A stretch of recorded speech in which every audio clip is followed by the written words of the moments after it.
Bapa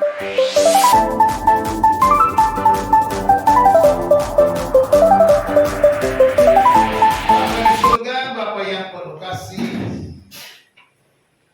kami mengucap syukur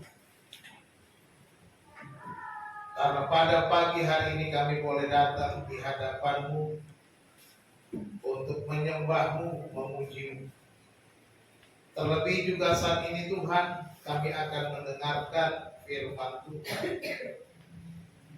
Kami serahkan hati dan pikiran kami, waktu kami, untuk mendengarkan firman-Mu ya Tuhan.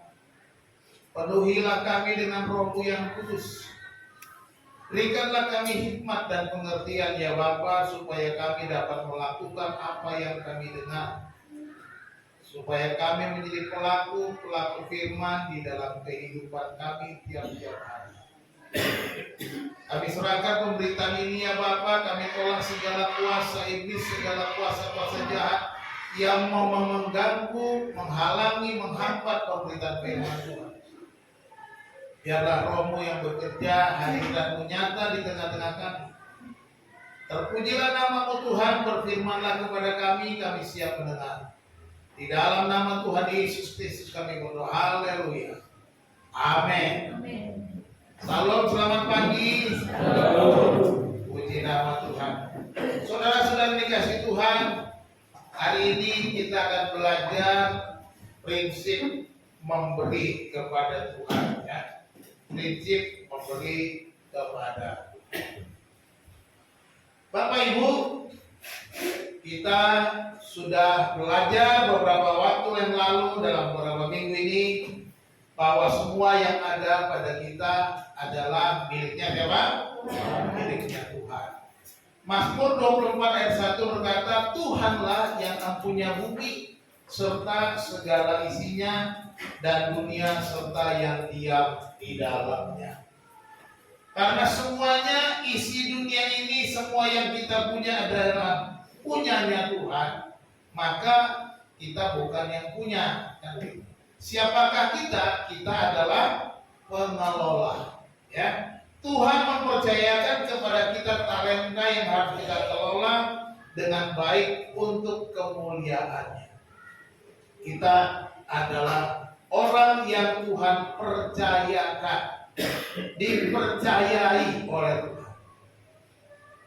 Seharusnya sebagai orang yang dipercaya, kita bangga. Karena yang mempercayai kita adalah Tuhan sendiri, gitu ya. Kalau di tempat pekerjaan, kira-kira kalau kita dipercaya sama bos, waduh, pastilah kita bangga. Berarti bos kita percaya kepada kita dan memberi kita tanggung jawab. Semakin besar tanggung jawab, berarti semakin besar kepercayaan bos kita. Demikian juga dengan Tuhan. Semakin besar yang dipercayakan kepada Tuhan kepada kita, maka semakin besar kepercayaan tanggung jawab kita, semakin besar kepercayaan. Kita juga sudah belajar bahwa untuk menempatkan Tuhan yang pertama dalam hidup kita. Karena Dia yang punya, Dialah yang pertama, Dia yang terutama, Dia yang terpenting dalam hidup kita. Amin. Ya. Mazmur 37 ayat 5 bilang apa? Serahkanlah hidupmu kepada Tuhan dan percayalah kepadanya, dan Ia akan bertindak. Artinya Tuhanlah yang pertama, kita serahkan semuanya hidup kita, ya, yang kita punya untuk Tuhan. Dalam Matius pasal 10 kita juga sudah belajar. Barang siapa mengasihi bapa dan ibunya lebih daripada aku, ia tidak layak bagiku, dan barang siapa mengasihi anaknya laki-laki atau perempuan lebih daripadaku, ia tidak layak bagiku. Artinya Tuhan harus prioritas pertama. Ya. Tuhan nomor 1. Nomor 1. Dia yang pertama, Dia yang paling penting, Dia yang terutama di dalam hidup kita. Kita adalah pengelola. Tuhan harus menjadi yang pertama. Maka semua yang kita miliki harus kita serahkan kepada siapa? kepada Tuhan. Ya. Di dalam Matius 6 ayat 20 kan kita mengumpulkan harta di sorga. Tetapi kumpulkanlah bagimu harta di sorga. Ya kan? Di sorga gengat dan karat tidak merusakkannya dan pencuri tidak mencurinya. Menyerahkannya kepada Tuhan berarti apa yang kita punya, saya katakan minggu lalu, kita konversikan supaya punya nilai di sorga. Amin. Jadi harta kita yang ada di dunia ini dikonversi untuk menjadi bernilai, menjadi harta di sorga. Kita tidak simpan emas batangan di sorga. Di sorga sudah banyak emas. Baca kitab Wahyu, jalannya dari emas, permata segala macam, indah, luar biasa. Ya. Tetapi uang kita nggak bisa simpan di sorga. Kita konversikan semua. Konversikannya bagaimana? Dengan perbuatan kita. Harta kita persembahkan untuk Tuhan, maka itu terkonversi, tercatat di sorga. Kira-kira gitu. Ketika kita memberi, menolong orang lain dengan harta kita, itu sudah terkonversi, semuanya tercatat di surga. Saudara Ferdinand sudah menyimpan harta di surga berupa ini, begitu. Ada catatan. Jadi kita serahkan semuanya kepada Tuhan. Nah, kali ini kita akan belajar bagaimana prinsip memberi kepada Tuhan. Kita akan belajar bersama-sama dari Injil Matius pasal 6. Ayat 1 sampai ayat yang keempat. Injil Matius pasal 6 ayat 1 sampai ayat yang keempat. Demikian bunyinya firman Tuhan. Tuhan Yesus berkata, ingatlah, jangan kamu melakukan kewajiban agamamu di hadapan orang supaya dilihat mereka. Karena jika demikian kamu tidak beroleh upah dari Bapamu yang di sorga. Jadi apabila engkau memberi sedekah, janganlah engkau mencanangkan hal itu seperti yang dilakukan orang munafik di rumah-rumah ibadat dan di lorong-lorong supaya mereka dipuji orang. Aku berkata kepadamu, sesungguhnya mereka sudah mendapat upahnya. Tetapi jika engkau memberi sedekah, janganlah diketahui tangan kirimu apa yang diperbuat tangan kananmu. Hendaklah sedekahmu itu diberikan dengan tersembunyi, maka Bapamu yang melihat yang tersembunyi akan membalasnya kepadamu. Matius pasal 6 adalah bagian dari khotbah di bukit. Khotbah di bukit itu Matius 5 sampai Matius pasal 7. Matius 6 ayat yang terkenal, saudara pasti hafal tuh, Matius 6 ayat 33. Cari dahulu kerajaan Allah dan kebenarannya, maka semuanya akan ditambahkan. Kalau ada yang belum hafal, ya mulai hari ini hafalkanlah. Ya, itu ayat yang sudah biasa kita dengar. Nah, sudah dikasih Tuhan, kita akan ada 3 prinsip di dalam memberi dari pengajaran Yesus dalam Matius pasal 6 ayat 1 sampai ayat yang keempat. Kalau kita baca ini sampai ke pasal 6 itu sampai selesai ke ayat 30, 33, 34 itu itu prinsipnya sebenarnya supaya kita nggak usah khawatir. Sudah memberi jangan khawatir, ya. Nah, prinsip yang pertama di dalam ayat yang ke-1 dikatakan di dalam ayat 1 memberi dari hati. Memberi dari apa? Dari hati kita yang terdalam. Artinya tidak asal-asalan, ya. Dikatakan ayat 1, ingatlah. Kalau orang Manado bilang ingat. Nah itu kalau ingat iklannya dia. Ingat. Ingatlah. Perhatikanlah, kira-kira gitu ya. Jangan kamu melakukan kewajiban agamamu di hadapan orang supaya dilihat mereka. Karena jika demikian kamu tidak beroleh upah dari Bapamu yang di sorga. Yesus berbicara kepada pendengarnya, kepada murid-murid, kepada banyak orang ketika dia khotbah di bukit itu. Dia berkata, jangan kamu melakukan kewajiban agamamu di hadapan orang supaya dilihat mereka, karena jika demikian kamu tidak beroleh upah dari Bapamu yang di surga. Yesus langsung menembus hati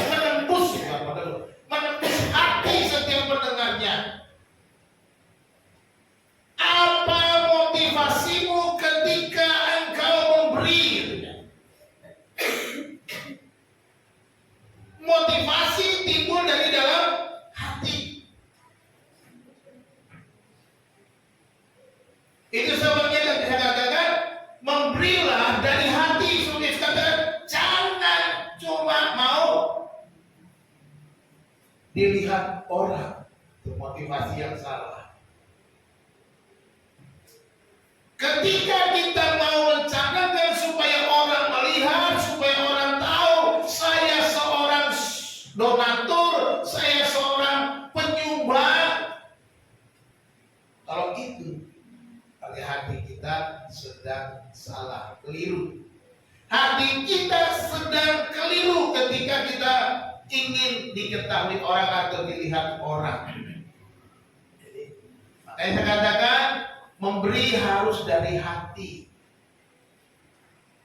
Menarik, saya mendengar kata-kata Obu. Saya memberi di sini bukan untuk gereja, katanya. Saya kasih untuk Tuhan. Wah, ini benar-benar. Jadi bukan untuk gereja, tapi saya kasih untuk Tuhan. Ini prinsip yang betul. Bukan karena supaya bukan yang pokoknya apa yang bisa kulakukan, tapi bukan karena untuk diri. Ini cara pandang yang tepat. Jadi mari kita punya hati yang benar, karena dia punya cara pandang benar karena hatinya benar. Kalau hatinya salah, pasti cara pandangnya salah. Inputnya salah, outputnya pasti salah. Gitu.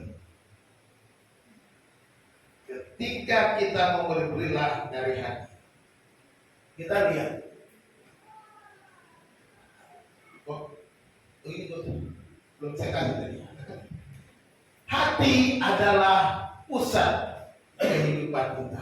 Amin. Kenapa kita harus memberi dari hati? Hati kita itu pusat kehidupan kita. Di dalam ayat-ayat ini kita lihat Amsal 4 ayat 23. Mari kita baca sama-sama. 2, 3. Jagalah hatimu dengan segala kewaspadaan, karena dari situlah terpancar kehidupan. Hatimu adalah pusat hidupmu. Dari hatimu terpancar kehidupanmu. Dari hatimu terpancar tingkah langkahmu. Dari hatimu terpancar keputusanmu. Dari hatimu terpancar apa yang engkau akan lakukan. Dari hatimu muncul motivasi salah atau benar.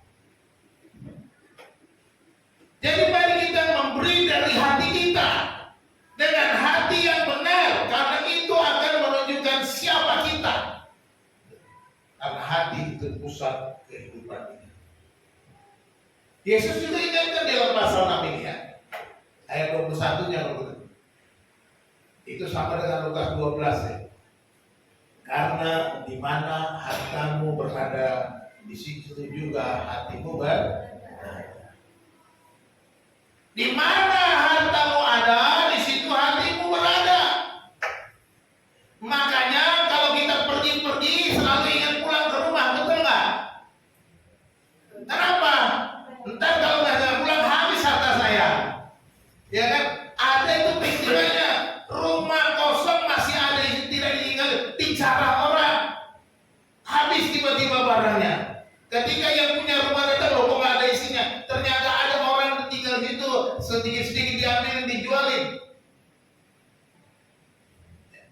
Karena orang itu hatinya tidak ada di rumahnya, mungkin begitu kan? Jadi dia santai ya, dia pergi. Bertahun-tahun dia tinggalkan rumahnya, nggak diperhatikan. Hai, habislah isinya. Rumahnya pun mulai berantakan. Itu pernah saya lihat, pernah saya baca. Ada videonya saya tonton. Habis ada orangnya ditangkap. Malingnya di situ, tinggal di situ malingnya, jual satu-satu barangnya. Karena dia kan nggak ada orang, ya udah dia tinggal di situ. Di mana hartamu berada, di situ hatimu berada. Makanya suruh simpanlah hartamu di surga. Ya. Hati kita pusat hidup kita. Ketika kita terpikat, itu bicara hati. Jadi mari kita benar-benar menjaga hati kita dengan segala kewaspadaan, ya, karena akan memancarkan kehidupan kita. Jaga hatimu, seperti kata lagu dunia itu kan, jagalah hati, jangan kau nodai, gitu kan? Karena semua orang ini prinsip yang sama, semua orang pasti tahu hati itu adalah pusat hidup kita. Mau orang Kristen, mau non Kristen, mau orang percaya maupun orang tidak percaya Yesus, semua sama, pusatnya ada di hati. Kenapa? Kain dan Habel terjadi permusuhan. Kain membenci Habel dan membunuh adiknya Habel. Masalah hati. Hati Kain panas karena persembahannya tidak diterima. Hati yang panas. Akhirnya apa? Membunuh adiknya. Itu yang terjadi, pembunuhan. Semuanya tergantung hati kita. Jadi kita harus memberi bukan sekedar sebagai kehidupan keagamaan, kata Tuhan. Ya. Janganlah kamu memberi sebagai kehidupan keagamaan, tadi katakan dalam ayat 1. Ingatlah, jangan kamu melakukan kewajiban agamamu di hadapan orang supaya dilihat mereka.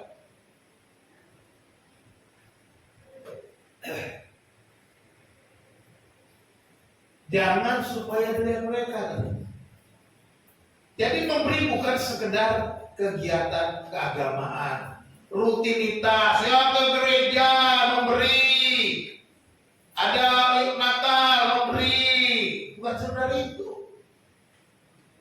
Harus dari hati.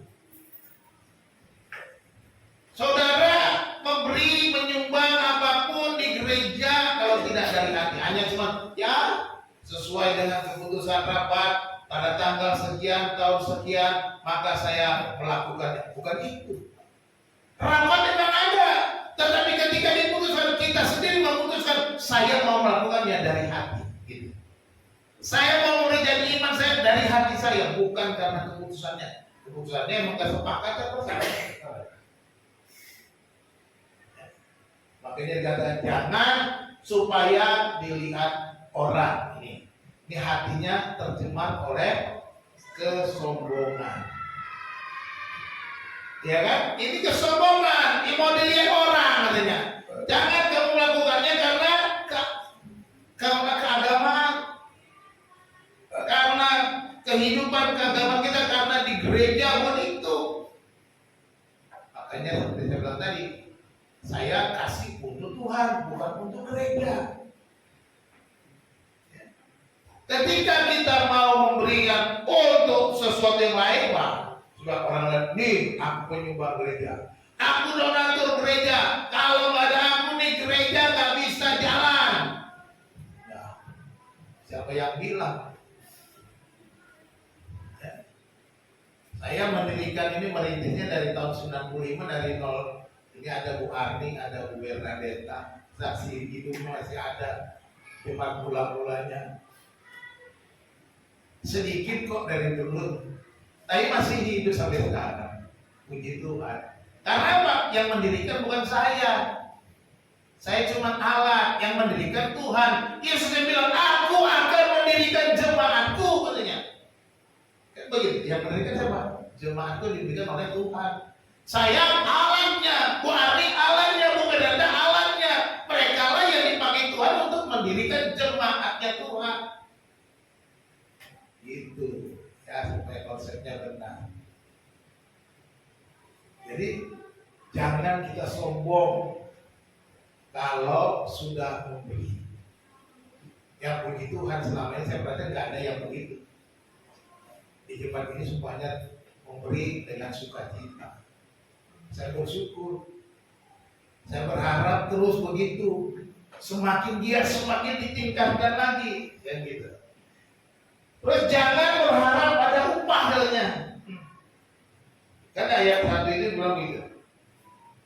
Ya, sekali lagi saya baca ayat 1. Ingatlah, jangan kamu melakukan kewajiban agamamu di hadapan orang supaya dilihat mereka, karena jika demikian kamu tidak beroleh upah dari Bapamu yang di sorga. Jangan berharap pada upah di dunia ini, karena Bapa yang di sorga akan memberi upah juga, ya kan? Ketika kita mencari upah di dunia ini, hati kita tercemar oleh ketamakan. Amak.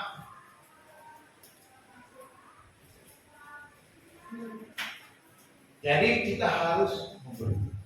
Kenapa saya kalau tamak? Karena kita tamak, akhirnya kita pelit memberi.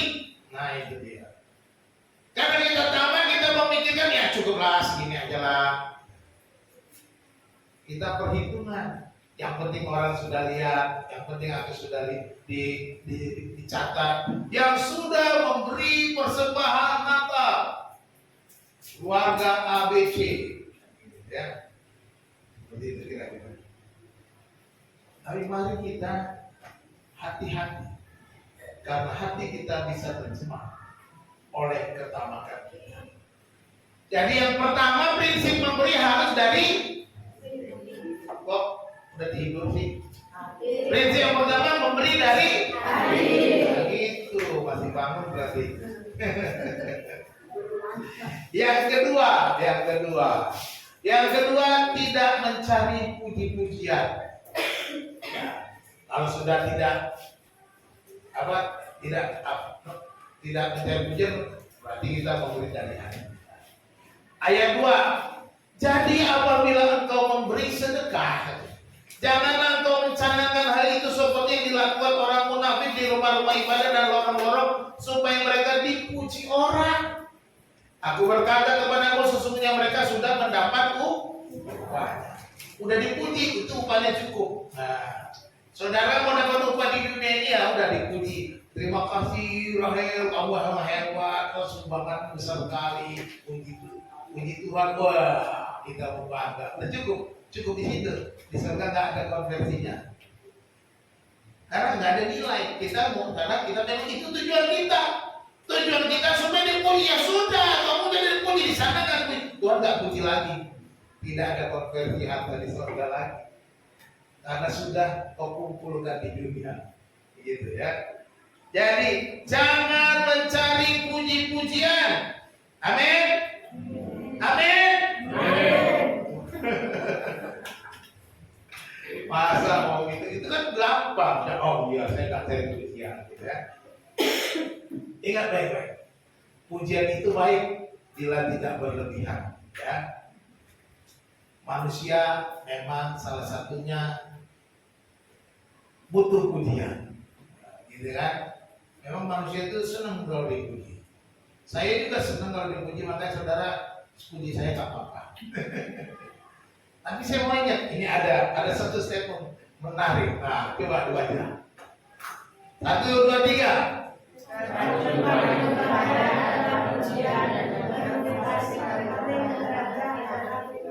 Loh, racun paling berbahaya adalah pujian, tetapi motivasi paling berharga adalah fitnah. Oh, kok bisa Pak? Coba pikirkan baik-baik. Ketika kita kebanyakan dipuji-puji, melayang, sombong, tinggi hati, merasa lebih baik, merasa lebih hebat, itu makanya kita berbahaya. Jadi bisa jadi racun pujian itu. Tetapi ketika engkau difitnah, itu motivasi membuktikan aku tidak seperti itu. Amin. Iya, menjadi motivasi apa? Jangan marah. Kalau kau difitnah, jangan marah. Kau dikecewakan, jangan marah. Kau disakiti dengan fitnah, dengan berbagai macam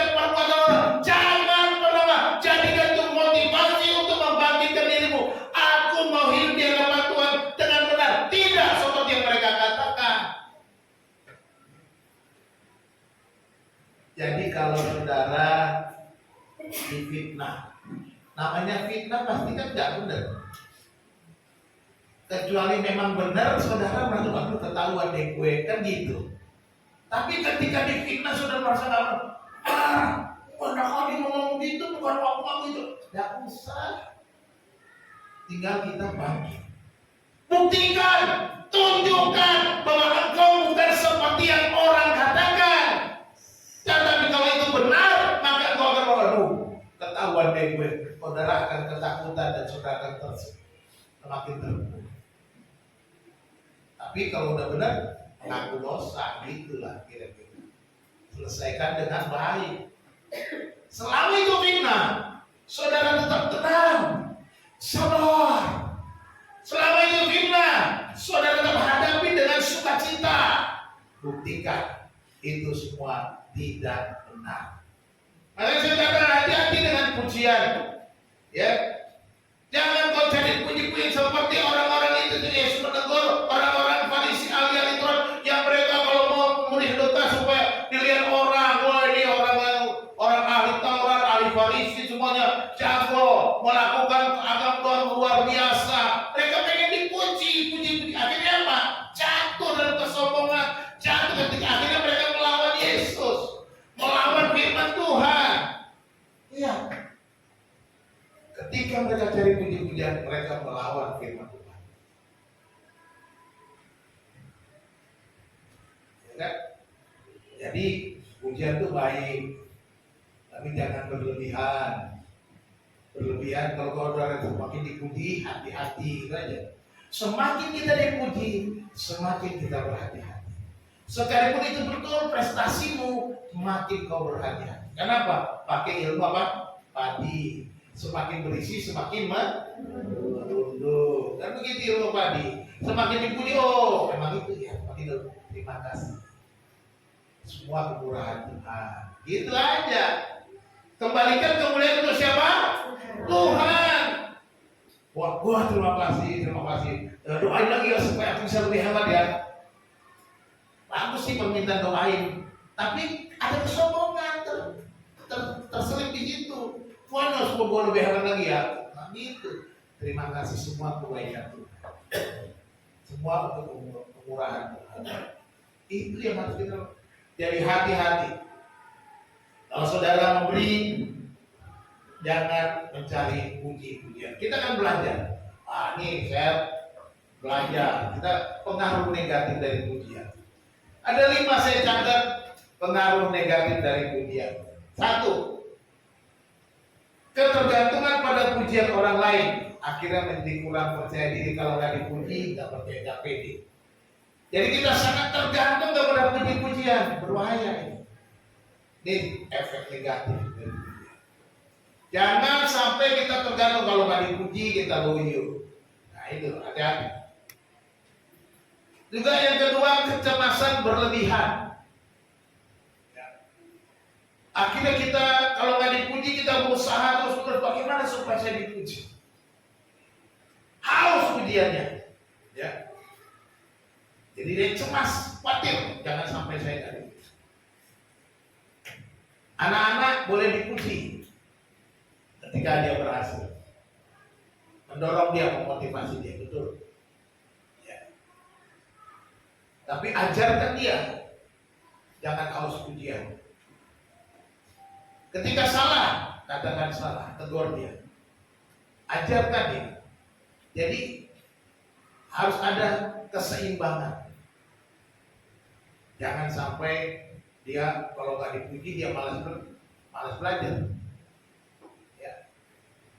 Ketika dia malas belajar, kita tegur supaya dia rajin belajar. Ketika dia berprestasi, kita puji. Perlu ada juga reward yang harus kita berikan untuk anak. Kita bisa. Jadi tapi pujian juga bisa kita cemas yang berlebihan. Apalagi kita untuk orang dewasa. Orang dewasa nih kita harus. Yang ketiga, kecenderungan menghindari tantangan. Dia nggak suka tantangan lagi kalau sudah dipuja-puji. Ada tantangan dihindari. kita juga gitu. Kita dipuja-puji terus, pertumbuhan kita bisa terhambat. Jadi jangan sampai kita bergantung kepada pujian. Yang keempat, rasa tidak berharga kalau nggak dipuji. Nah ini repot.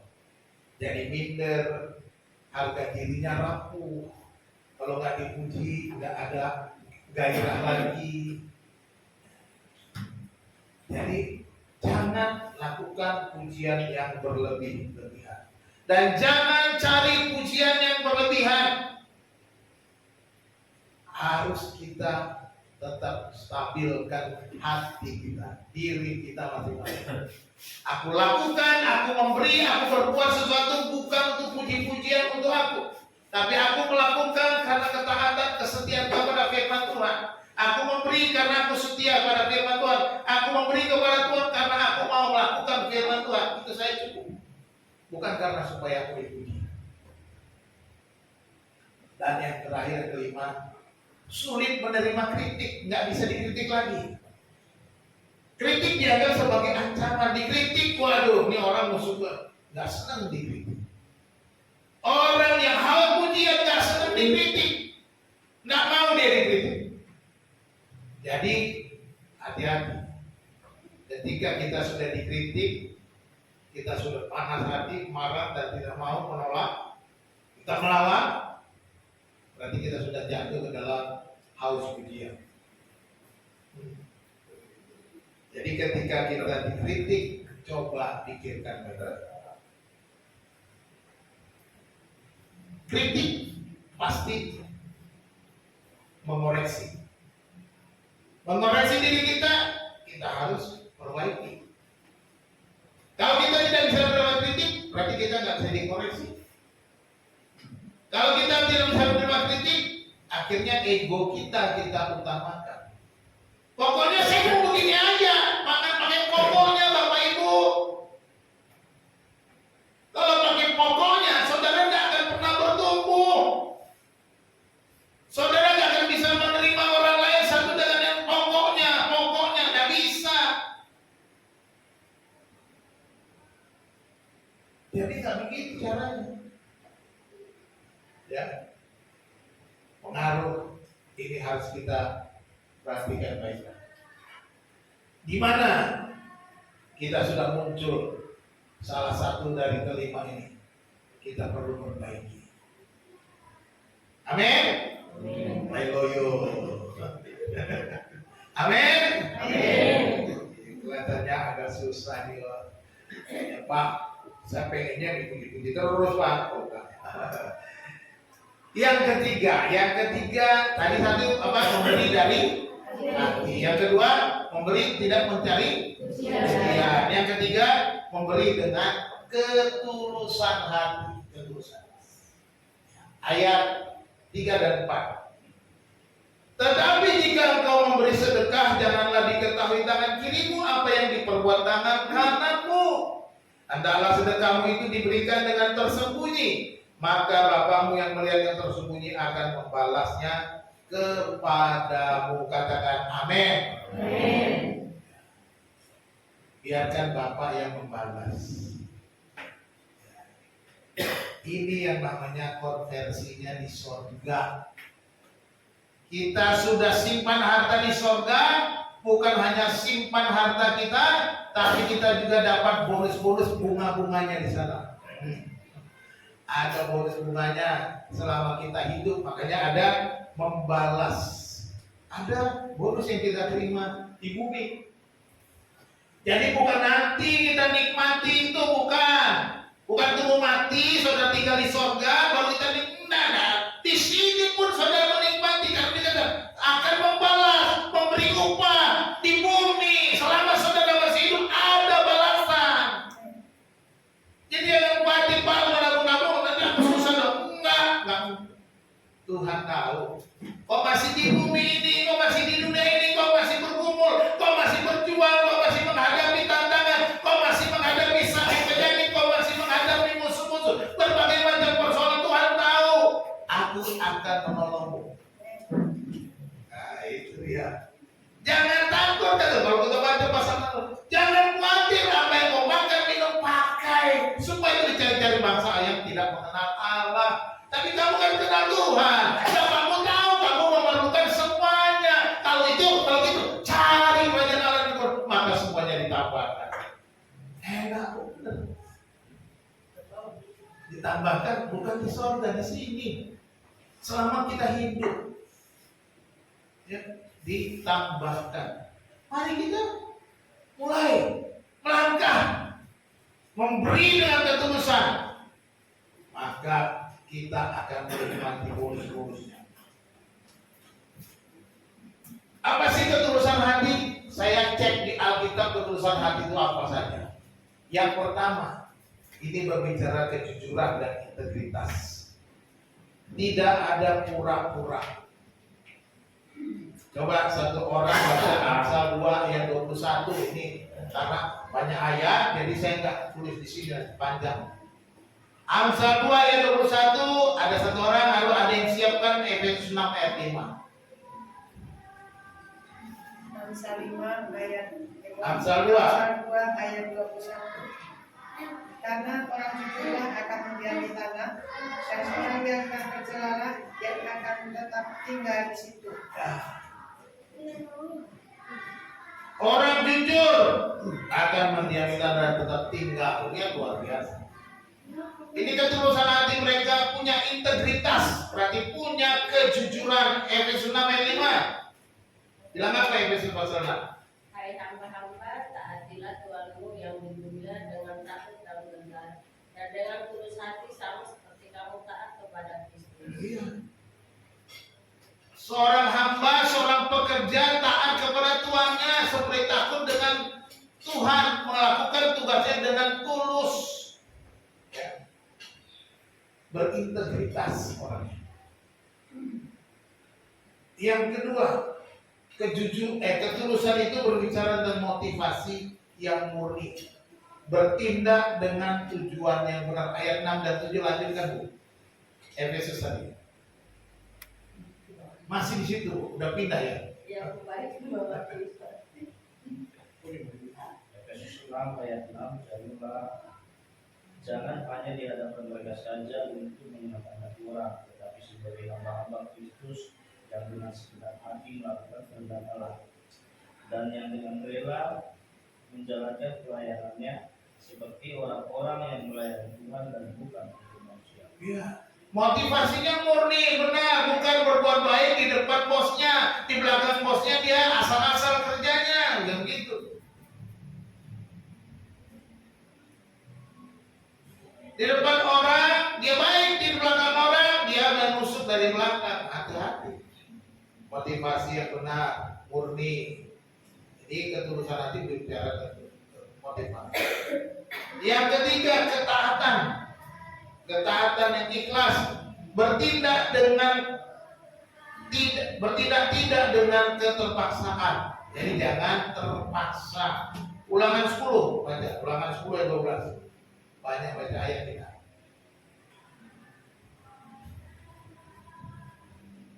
Ayo. Ulangan 10 ayat yang ke-12. Ulangan 10 ayat yang ke-12.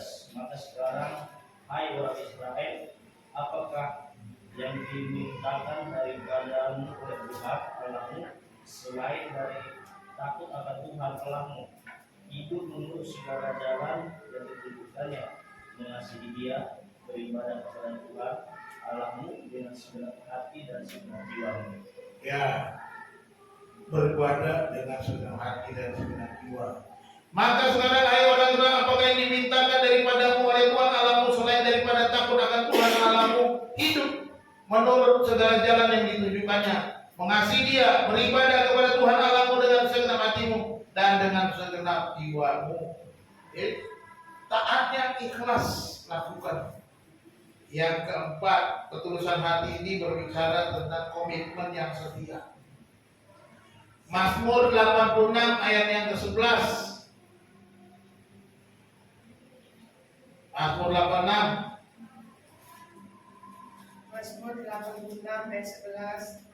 Tunjukkanlah kepadaku jalanmu ya Tuhan, supaya aku hidup menurut kebenaran-Mu. Mudahkanlah hatiku untuk takut akan nama-Mu. Ya. Si pemazmur minta supaya dia diberikan jalan, tunjukkan jalan supaya hidup menurut kebenaran, supaya hatinya takut akan nama Tuhan. Komitmen kepada Tuhan, komitmen yang suci. Lalu yang kelima, kesucian hati. Ketulusan hati juga berbicara ketulusan. Bersih dan bebas dari dosa kecemaran. Ya. Mazmur 51 ayat 10.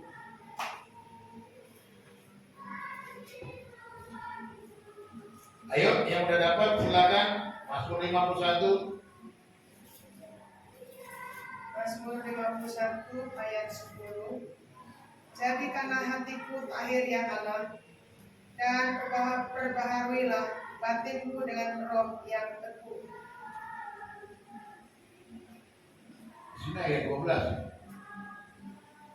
Ayat 10. Biarlah aku mendengar kegirangan dan sukacita, biarlah tulang yang kau remukan bersorak-sorak kembali.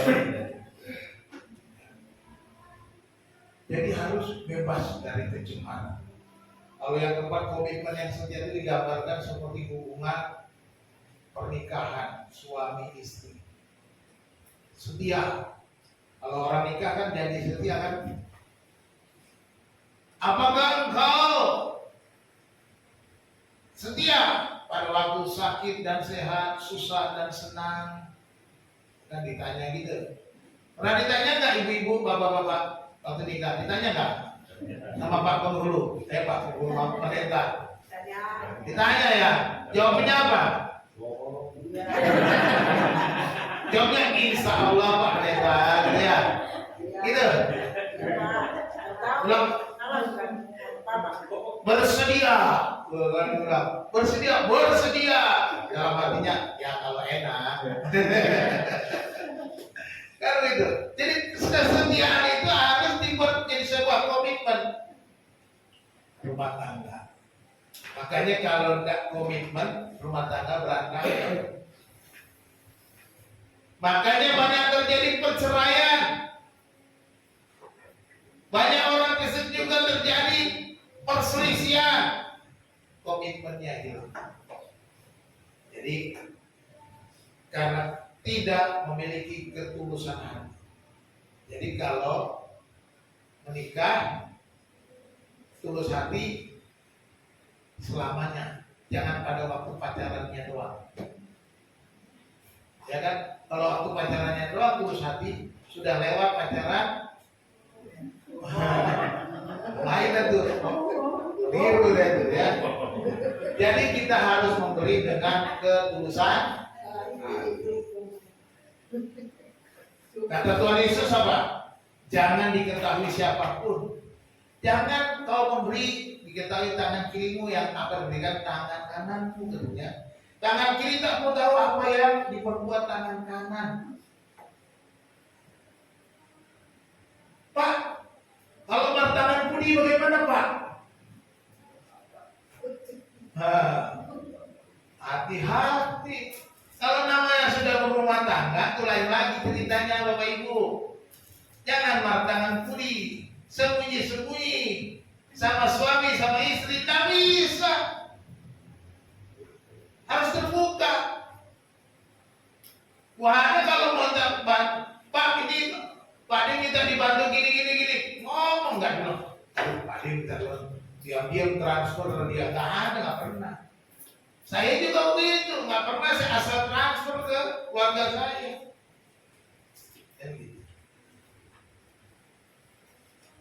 Tapi itu kan kami berdua karena kami sudah menjadi satu, gitu kan. Itu lain ceritanya nih ayat ini.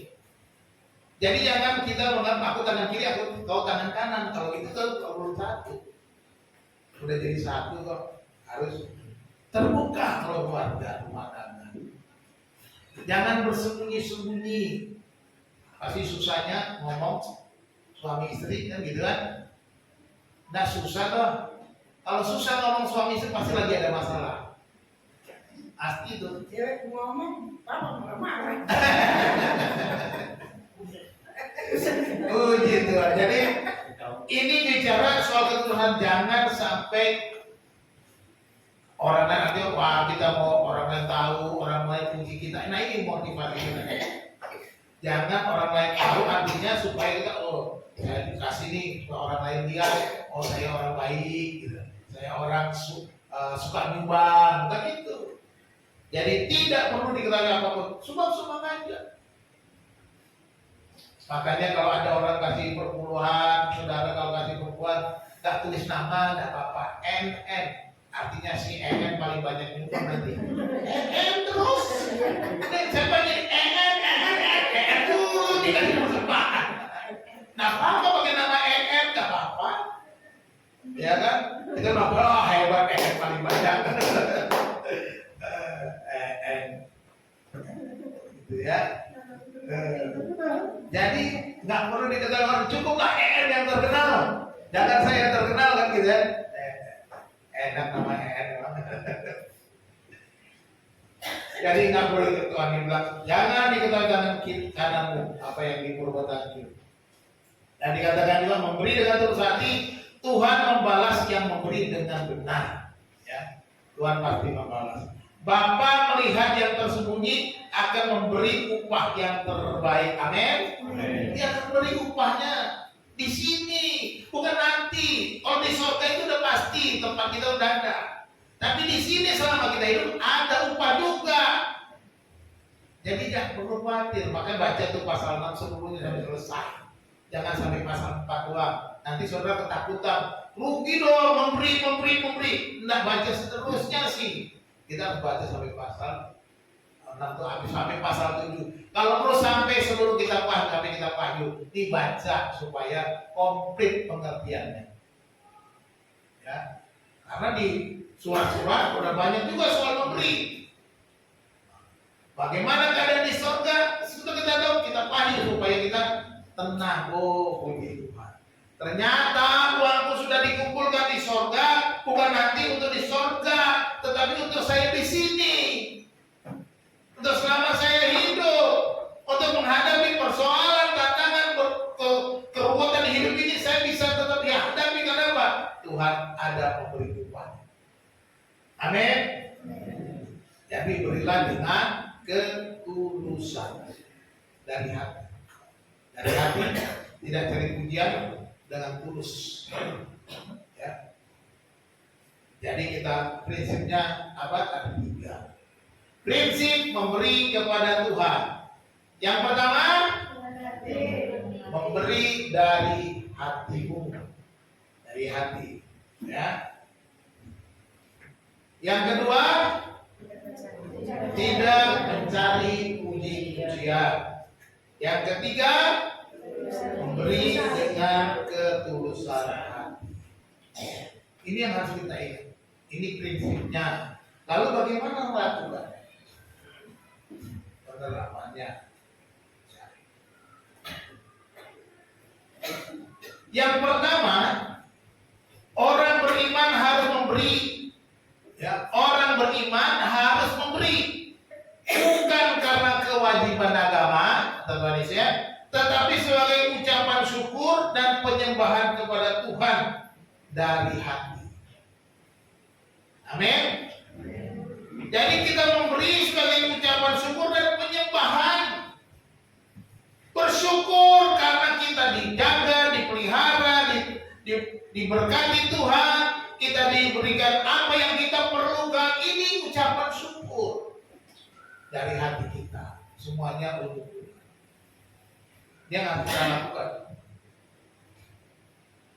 Yang kedua, orang beriman harus memberi. Bukan karena haus pujian. Ya, hati-hati.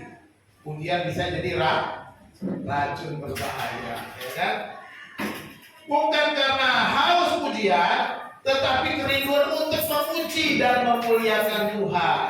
Ya, ketika kita memberi, memuji, memuliakan siapa? Tuhan. Bukan supaya kita yang dipuji, tapi biarlah nama Tuhan yang dipuji. Itu yang disebut memberi yang benar. Yang ketiga, orang beriman harus memberi bukan untuk mencari keuntungan. Ya, bukan cari untung, tetapi merendahkan diri kepada Tuhan bahwa segalanya berasal dari Tuhan. Kita memberi kepada Tuhan bukan mencari untung, itu maksudnya gimana?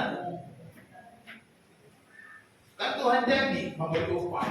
Nah, jangan hati kita berpikir soal upahnya gitu lah. Oh, kalau saya kasih segini, maka saya dapat segitu. Itu namanya hukum ekonomi. Jangan pakai hukum ekonomi. Dengan modal sekecil-kecilnya mendapat untung sebesar-besarnya, itu hukum ekonomi. Bukan itu. Oh, saya memberi, nanti Tuhan kasih berapa ya? Tuhan bilang yang menabur sedikit menuai sedikit, menabur banyak menuai banyak. Amin.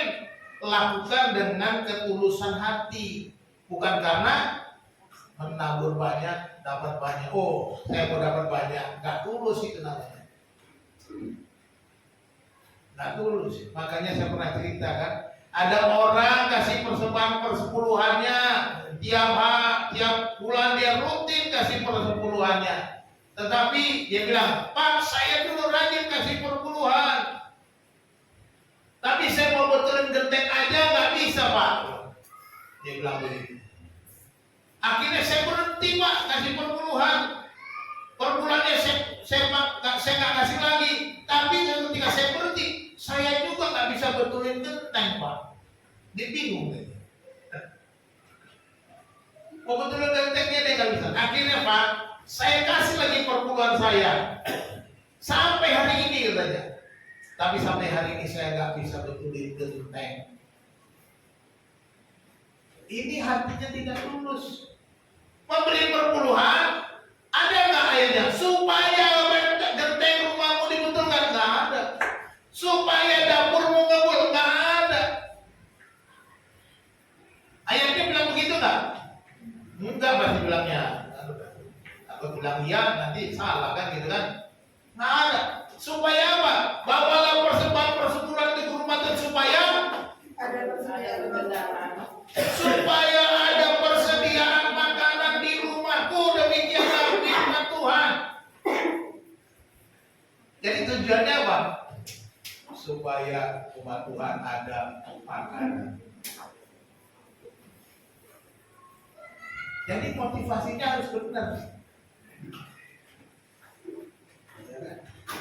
Baru kata maka, itu berarti akibatnya, sebab akibat maka ujilah aku. Kalau kau sudah benar ukur hati dari hatimu, terus hati tidak cari puji-pujian, maka uji aku. Tuhan siap diuji apakah aku tidak membuka tingkap-tingkap langit, mencurahkan hujan kepadamu. Tuhan bisa diuji. Tapi kalau uji dulu diri kita. Sudahkah aku memberi dari hati? Sudah aku tidak mencari puji-pujian? Sudahkah aku memberi dengan ketulusan? Nah, kalau sudah, baru uji Tuhan. Kalau belum, jangan uji Tuhan.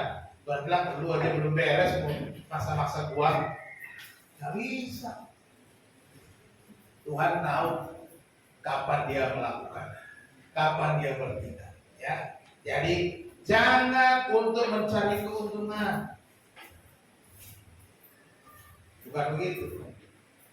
Kalau kita mencari keuntungan itu seperti main judi. Ya, sekarang lagi ramai itu judi online. Saudara-saudara yang punya HP jangan download judol. Hati-hati, kau akan bangkrut. Bangkrut nanti. Oh Pak, enak Pak, main judul Pak, nanti dikasih bansos. Ya lu tergantung bansos. Bansos lu mau berapa? Emang cukup bansos ngidupin lu? Nggak cukup. Jangan bergantung sama judul-judul itu. Judi online. Hati-hati. Yang sudah download, hapus. Ini perintah nih gua. Saya sebagai gembala perlu perintah yang enggak benar ini. Supaya apa? Supaya jangan jemaatnya bangkrut. Kalau jemaatnya bangkrut, pendetanya ikut bangkrut. Tapi kalau pendetanya semakin kaya aja malah karena pendetanya bisa kaya. Nah, itu. Ya kita mau itu judul itu ya. Karena sekarang banyak sekali. Ya, Indonesia ini, wah, nggak masalah nomor 3 ya. Urutan ketiga pengguna judul, saya lupa. Paling hebat di Indonesia. Dan pengguna judul banyak kan orang susah karena pengen cepat kaya. Bukannya tambah kaya, malah tambah miskin. Jadi tobat kalau sudah begitu. Ya, jangan cari gunung. Pokoknya apa? Ucap syukur, beri kepada Tuhan apa yang milik. Tuhan akan memberkati. Ini prinsipnya. Memberi dari hati, memberi dengan mencari pujian, memberi dengan ketulusan. Dengan kita melakukan ini, Yesus katakan, Bapakmu akan memberi upahnya. Bapak memberi upahnya. Cukup. Jika dia memberi upah, dia akan memelihara kita. Katakan amin. Mari kita berdoa. Bapa kami yang di surga, kami mengucap syukur untuk firman Tuhan, pengajaran, untuk kami memberi kepada Tuhan. Memberi dari hati, tidak mencari puji-pujian, memberi dengan ketulusan, karena Tuhan telah memberi kepada kami. Lebih dahulu mengasihi kami, memberkati kami. Tuhan, terima kasih untuk kebenaran firman Tuhan yang sudah kami dengar. Ajar kami Tuhan, ajarkan kami untuk kami selalu waspada, untuk kami berhati-hati, menjaga hati kami supaya kami punya motivasi yang benar dalam memberi. Tuhan, tolonglah kami, sebab kami hanya manusia yang lemah, penuh dengan kelemahan, dosa, dan pelanggaran. Tuhan, tolonglah supaya kami kuat. Roh-Mu yang kudus memberikan kami terus motivasi, dorongan supaya kami berjalan di atas kebenaran firman Tuhan. Tolonglah kami ya Tuhan. Berkatilah usaha umat-Mu. Berkati pekerjaan mereka. Berkati anak-anak mereka. Berkati Tuhan. Pelihara Tuhan supaya nyata kebenaran firman Tuhan dialami oleh setiap orang yang mendengar firman Tuhan. Sehingga mereka melihat berkat Allah mengalir, upah dari surga turun atas hidup kami masing-masing. Terima kasih ya Bapa yang baik. Hamba-Mu berhenti berbicara ya Allah. Roh Kudus, biarlah Engkau terus berbicara kepada kami. Terpujilah nama Tuhan. Di dalam nama Tuhan Yesus kami ucap syukur atas firman-Mu. Haleluya. Amin.